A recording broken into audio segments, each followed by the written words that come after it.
Hey friends, welcome back to Grand Adventure. I'm your host, Mark Guido, and this week's Grand Adventure is going to bring you to Nevada's beautiful Washoe Lake State Park, so stay tuned.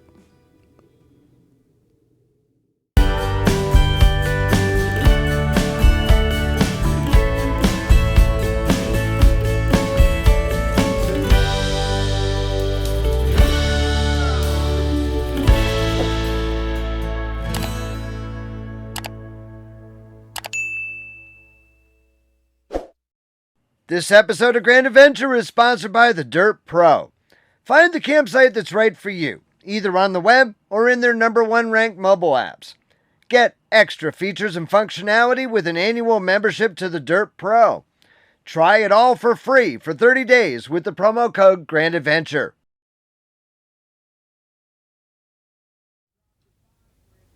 Folks, this Grand Adventure is going to be somewhat shorter than our typical travel episode.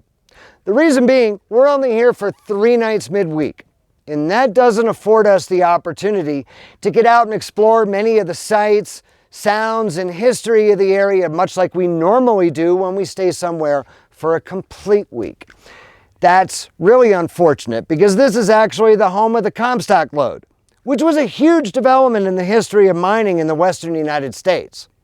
In fact, we're only about 30 minutes from beautiful historical Virginia City, which we visited first a couple of years ago. If you haven't yet seen that episode, I'll put a link right here on the screen. That way you can go back and check it out after you've watched this episode from Washoe Lake State Park. However, that's not to say that there's not a lot to see and do right here in the park, and it is a beautiful facility located midway between Carson City and Reno. Come along, we'll show you around Washoe Lake State Park. Washoe Lake State Park makes an excellent base camp for visiting Reno, Carson City, Virginia City, and even Lake Tahoe, all 30 minutes or less away. It's situated on nearly 3,800 acres on the south and east shores of Washoe Lake, named for the Washoe people, who would generally spend the winter in the lowlands of the Washoe Valley and summer on the shores of Lake Tahoe.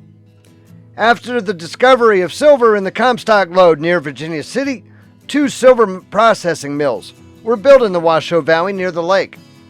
Washoe Lake State Park was opened in 1977. Wildlife commonly seen here include mule deer, hawk, coyotes, and eagles. Camping in the state park year-round occurs on 49 sites, split between 2 loops set back from the lakeshore by a few hundred yards.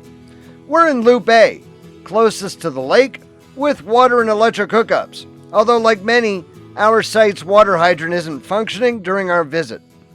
Sites here cost $25 per night, plus a $5 surcharge for non-Nevada vehicles.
B is dry camping only, further from the lake and with much taller sagebrush, which provides a bit more privacy.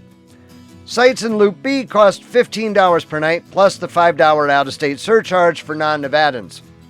One shower building services both loops. A 2-bay dump station is available for free for campers and $5 for the dump station only. Potable and rinse water are both available. If you bring your horse, there's an equestrian area just past Camping Loop B, with an arena, corrals, horse washing station, and a covered barbecue area. Camping is permitted for both tents and RVs with large parking areas for easy horse trailer access.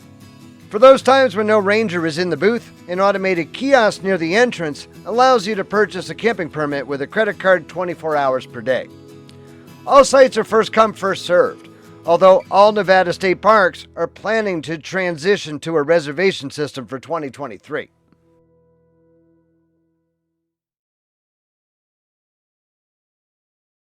If there's one thing that RV campers appreciate, it's saving money.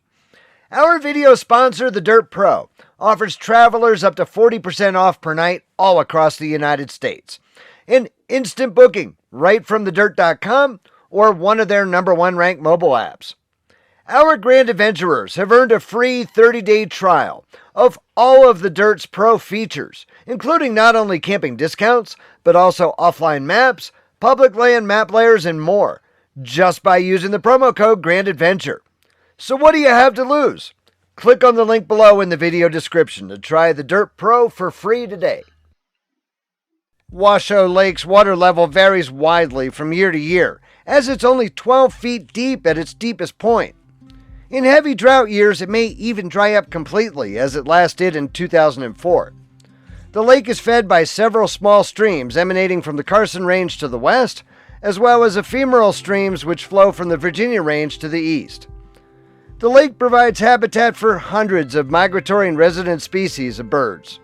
Pelicans, night and great blue herons can be found on the waters of the lake. Near the park's main entrance and a short walk or bike ride from the campground, they've built one of the park's 2 boat ramps. This is the park's main day use area right on the lakeshore, with manicured lawns, sandy beach areas, and these beautiful giant cottonwood trees for shade.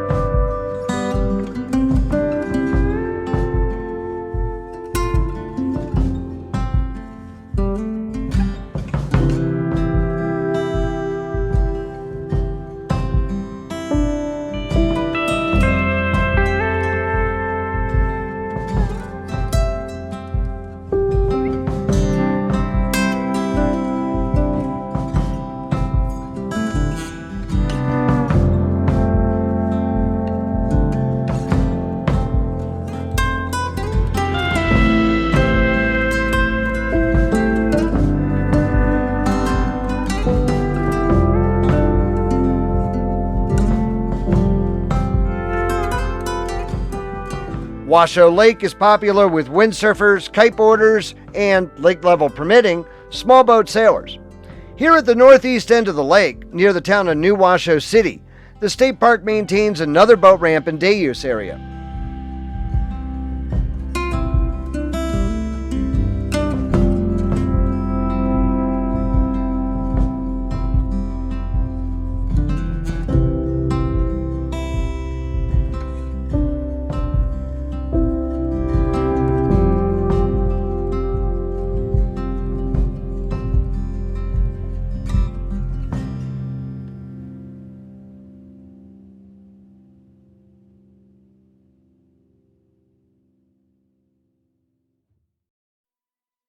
For the life of me, I don't understand why the state didn't construct the campground closer to the lakeshore. No matter, it's only a few 100-yard walk from our campsite to the water.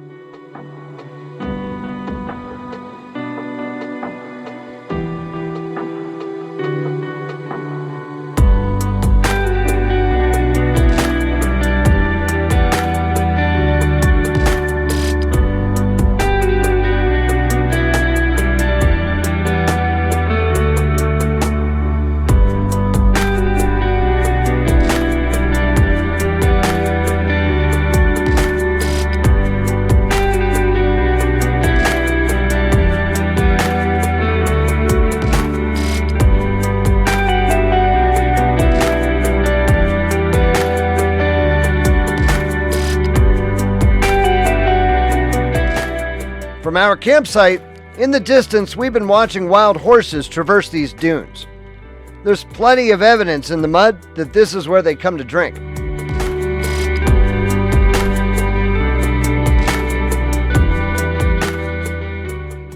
Found them.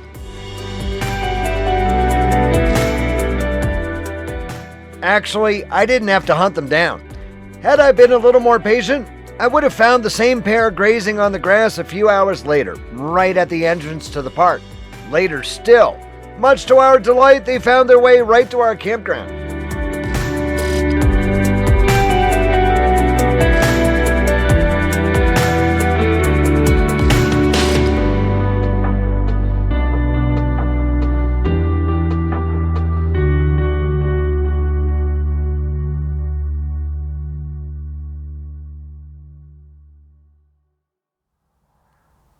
So if you take a look at that Sierra Mountain Ridge right behind me, that's all that separates us from the eastern shore of Lake Tahoe.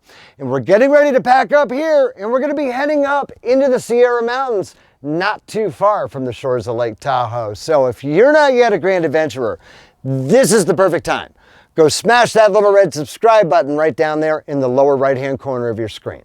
And ring that notification bell to be sure that you never miss a Grand Adventure each and every Wednesday. We'd be honored if you shared the channel with your friends, family, and on social media. Understand, it's extremely important to us that if you like this episode, please be sure to give us a big thumbs up down below. And while you're down below, that's where you're going to find the comment section, and we love to hear from you each and every week. So until next week, please remember, life is nothing but a grand adventure. We'll see you then.